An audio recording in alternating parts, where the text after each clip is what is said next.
Welcome back to Unapologetically Visible, the podcast for high achieving Latina and women of color founders who are done being the best kept secret. I'm your host, Christina Olivarez, award winning visibility and leadership coach, TEDx speaker, and founder and CEO of the Social Butterfly Gal and Hustle and Socialize. A question that often comes up in conversations that I have with women is a particular question. Christina, when should I start working one on one with a coach? With the rise of AI and the shifts in buyers' intent and psychology, how you invest and why you should invest in a coach, well, these questions are a bit more layered than you can expect. Because the real question isn't just a matter of when you should invest, but more about how do you go about calculating your risk. And in today's episode, we're going to explore that. Many of my clients that do end up working with me in one-on-one coaching tend to first calculate all of their risks the moment that they enter my ecosystem. And you might be the same. Calculations are happening in your mind at all times. And with investing in one-on-one coaching, that's no different. Many of you who are listening to this episode right now are not casual buyers. You're not just throwing money at your problems, and you are not desperate. You are a woman who has built something tangible and real. You've crossed the six-figure mark and you've built a reputation. And so when it comes to decisions, you're not making them lightly and you are not coming from a place of emotion. You are looking at it from a very strategic lens and you are taking your time so that you can actually process and look at every single risk that could happen to make sure that it is not just an aligned investment, but to feel confident and safe in the decision of making those investments. And so before you invest in a one-on-one strategic partnership with me, there are 5 risks that many of my clients measure. So let's start one by one to comb through them and then dismantle them. Number 1, across the board. The first risk that often my clients usually measure and calculate is, of course, the financial one. This is always going to be number 1 because, of course, it's extremely valid. This might be the very first time that you have made a decision to go all in and invest in yourself and in your business. And of course, these investments are multiple figures, maybe that you have not invested before. There are 2 main threats that you often battle. One is, what if I don't make this investment back? And is this the best allocation of my capital and my money? But underneath those 2 is something much more human. The real fear that you have is making the investment and then nothing changes. What if I'm still the same woman with the same ceiling 6 months from now? That's the real fear. You're not afraid of spending money. You are afraid of misallocation. Coaching does not manufacture money. It manufactures precision, and precision changes money. Having aligned structures in place in order to shift behavior patterns, that is going to help you make the money. And that distinction really matters. And the deeper question that you should be asking when you're looking at that risk is, will working one-on-one with a coach reduce chaos in my business and how I make decisions? Will this investment reduce the invisible tax of inconsistency? Will this move me to calibration mode? Because these are different conversations.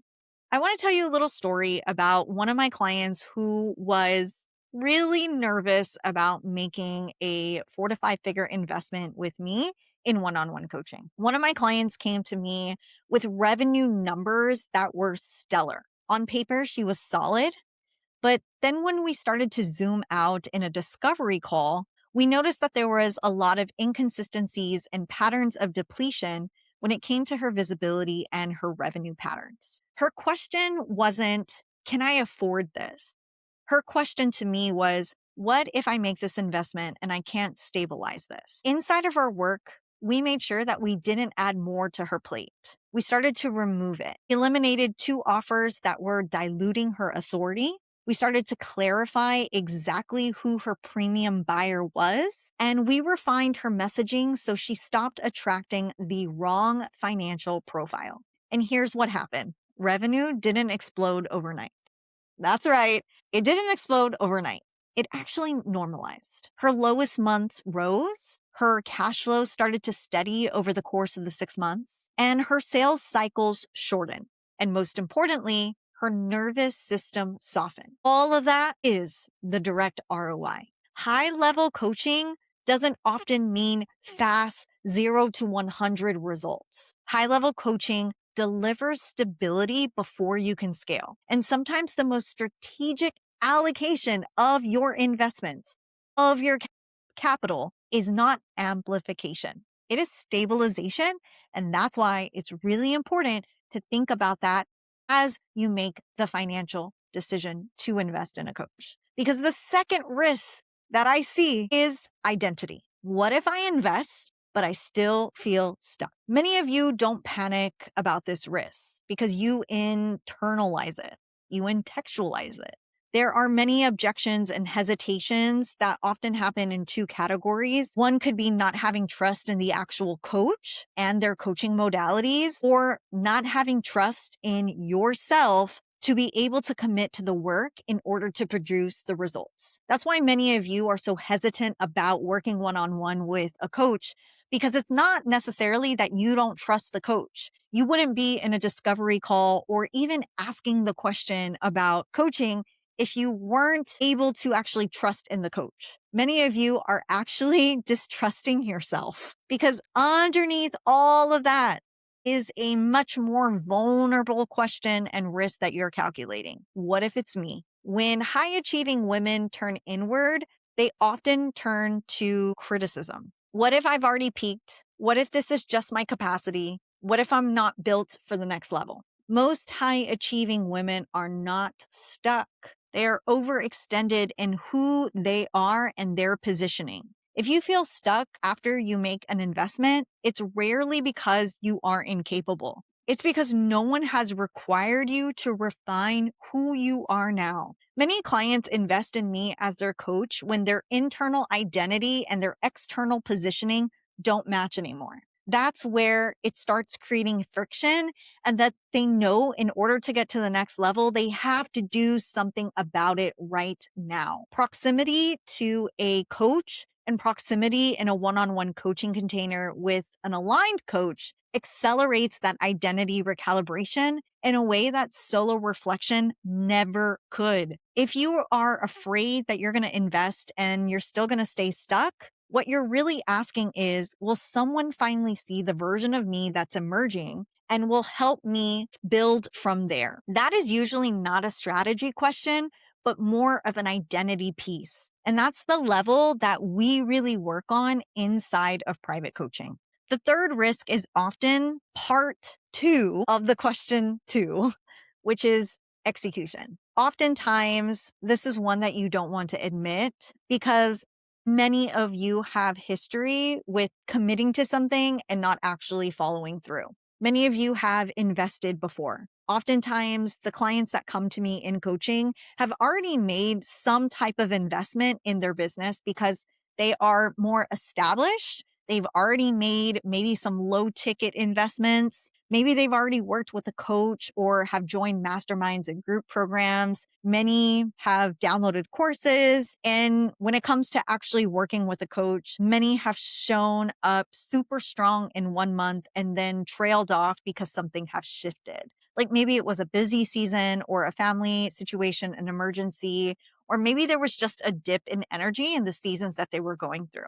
Oftentimes, when it comes to execution and the ability to be able to execute, if you are not able to execute, immediately that criticism comes back, the self-talk comes back, and suddenly you feel like you are so behind because you missed out on the execution. So now when you're considering investing in a coach again and you're calculating those risks, there's a quieter voice inside your head that says, okay, but what if I spend this money and I still don't execute? And that question is often heavier than any type of financial risk, because financial risk challenges your strategy while the execution risk challenges your character.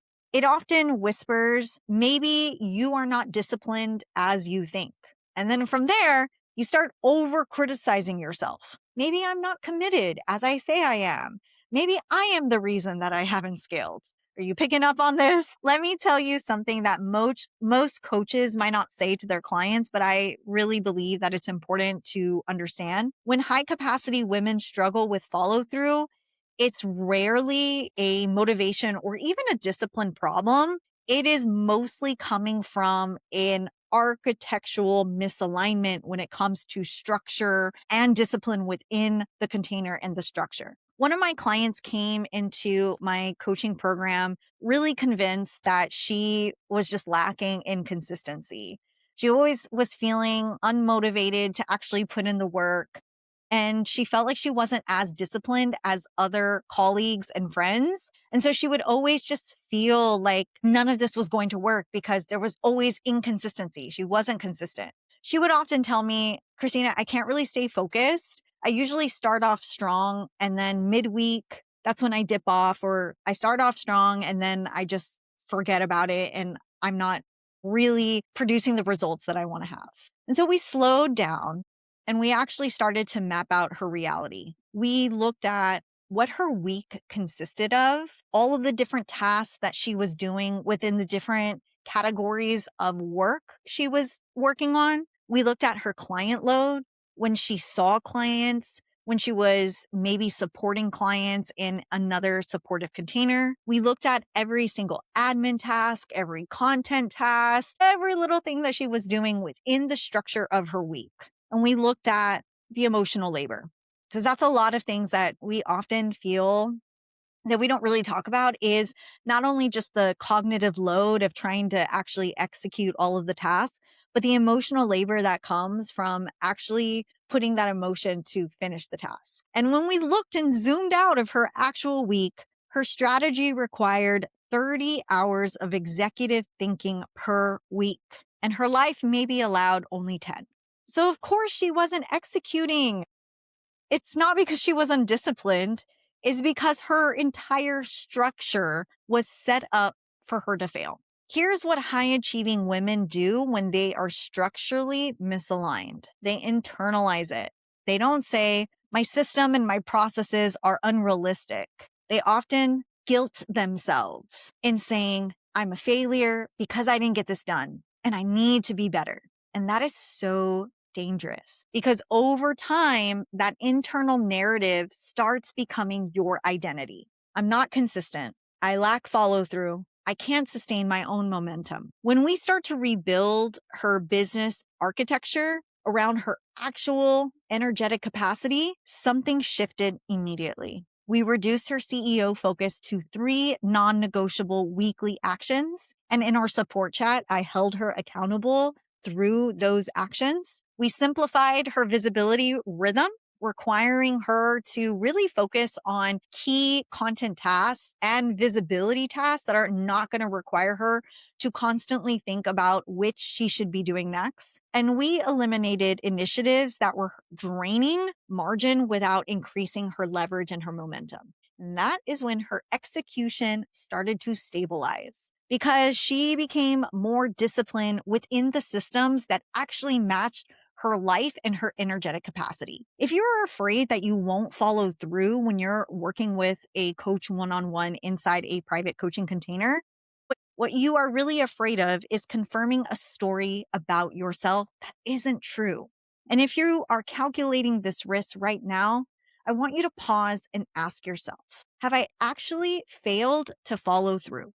Or have I been trying to execute a structure that was never designed for the woman that I am right now and the woman that I've become? That distinction changes everything. And I refuse to let high capacity women internalize systematic misalignment as their personal deficiency. Number 4, the fourth risk is exposure. When you are the strong one publicly, it becomes very uncomfortable to not perform privately. Working with me means that you are not performing and you are not curating to look perfect. I don't want perfection as clients. I want real, raw, and honest. That means that when you work with me in private coaching, you are bringing your full self to every single coaching session that we have, including your real numbers, your real doubts, your half-formed thoughts, the revenue inconsistencies that maybe you haven't said out loud, and When it comes to all of that,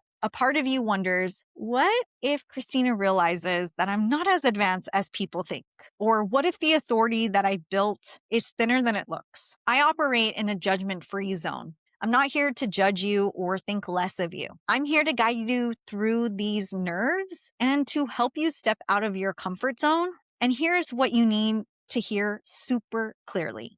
I do not coach from ego. I am not listening for where you are flawed. I am listening for leverage. I'm here to help you identify where 10% more precision unlocks 30% more power. Because exposure inside of a safe container is what is going to accelerate your leadership and get you to the results that you are wanting to produce. If you've been leading alone for many, many years, I know that vulnerability feels threatening. And I understand that. And that's why I'm here for you, which is helping you step into your power. And that is the fifth risk, power. Many of you often think, if I become more powerful, if I become something different than who I've always been, what if I outgrow that? And now life has to start adjusting. This is not about money, and this is definitely not about your identity, but this is where your growth start changing your dynamics. Because once your leadership starts to sharpen, you stop tolerating certain rooms, people, places, things. You often stop over explaining and stop shrinking. And what happens when that happens? Everyone around you has to recalibrate. And sometimes when you become more visible and more unapologetic, your power shifts. And that power risk is very disrupted. I have lived this. There is a moment when your leadership sharpens and you realize that you can no longer play small in subtle ways. And so part of you calculates this as a risk. Because what happens if I grow and more changes? And if I'm honest, this is one of the most sophisticated fears in this entire conversation. Because expansion and more visibility comes with consequences. And when you suppress who you are becoming, that is often a huge consequence too. Sometimes when you suppress who you are, especially your unapologetic self, it comes at a cost of your peace, of your alignment, and long-term wealth. So the real power risk feels heavy because you've been navigating your growth alone. And proximity to a coach actually changes that. It gives you a regulated container to actually grow and stretch inside. So I'm going to ask you something. Which of these risks really affected your body? Which one maybe tightened your chest? Was it the financial risk, the identity risk, the execution risk, the exposure risk, the power risk? Perceived risk when making an investment is rarely intellectual. It's that stored memory. Maybe it's that memory of a past investment that didn't convert. Maybe past seasons where you have overextended yourself, visibility moments that have felt unsafe for you, rooms where maybe you were shrinking in order to be accepted. You are not calculating from weaknesses, but you are calculating from your experience. And so the real question is that experience still relevant to the woman that you are now? Or are you making decisions from an outdated version of yourself? That is the work. What if I trust her and this investment still does not work? Here's the truth. Coaching works when three things are present. You are financially stable enough not to operate from survival panic mode. You are willing to tell the truth even when it is very uncomfortable. And you are ready to redefine your identity and not chase any tactics. Sustained proximity is what changes the whole entire trajectory for you and your business. And that is why it's so important to calculate all these risks, but to also dismantle them. Powerful women deserve containers that match their capacity and not their fear. If you are ready to make this investment, I want to invite you to apply to my private coaching program. And if you've been circling, maybe you're not ready to make that full 6-month investment, you can always start with an intensive or a VIP day. If you resonated with this episode, here's what I want you to do next. Subscribe and leave a review, because that helps this podcast reach more women like us, women who were never meant to stay hidden, women who are meant to be highly visible leaders. Share this episode with someone you love who is calculating a risk right now. And DM me on Instagram @thesocialbutterflygal. Tell me your biggest reframe, your biggest breakthrough from today's conversation, and what kind of support you need in this current season. And if you're feeling the call to go deeper, to recalibrate your personal brand, leadership, and your visibility, I would love to support you through one on one coaching. You can find the coaching information and offers in the links in the show notes below, or send me a DM with the word coaching, and I will personally walk you through what offers are in alignment with your current season and what it looks like to step into this next era with clarity, confidence, and unapologetic authority. Thank you for being here. Thank you for listening and for all of the shares and reviews. Remember this: you didn't come this far to play safe. You came here to be unapologetically visible. I'll see you next week.